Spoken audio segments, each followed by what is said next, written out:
Experts rolled through the medical records of the only woman on death row in Tennessee. This marks day 2 of a hearing where her lawyers are questioning the method of execution she is set to face in a matter of weeks. Decades after her crime, the convicted killer is set to die by lethal injection next month. She claims she suffers from a rare condition of blood and small veins, which could cause pain as the state puts her to death. We learned Monday that inmate would opt for hanging rather than lethal injection.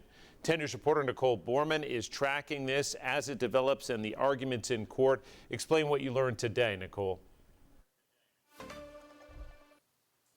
John, hanging was once again brought up and its effectiveness versus the lethal injection. Both experts from the state and from Pike's team testified that it is typically quicker for someone to die if they were to be hanged. However, Tennessee hasn't used judicial hanging in over 100 years.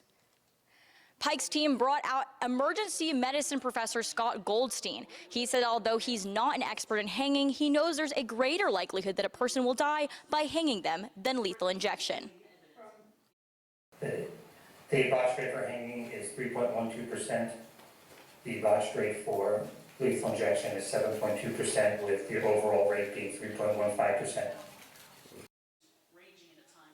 Karen Kelly, a forensic pathologist expert brought by the state, said that there are records from a 1993 and 1994 hanging in Washington of 2 prisoners. She said that both were instant deaths.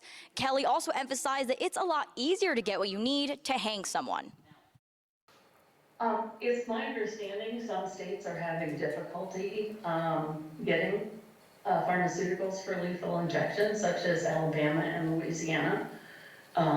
And so they are not available to all states, I will say.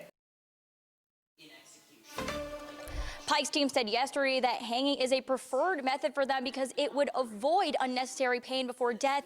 There is still no guarantee if that wish will be granted. John? All right, her execution set for late September. Nicole, thank you. Streaming right now on our WBIR app podcast series Behind the Headlines. One episode does feature the gruesome murder of Colleen Slemmer. You can hear the journalists who covered that case in the days, weeks, and years that followed.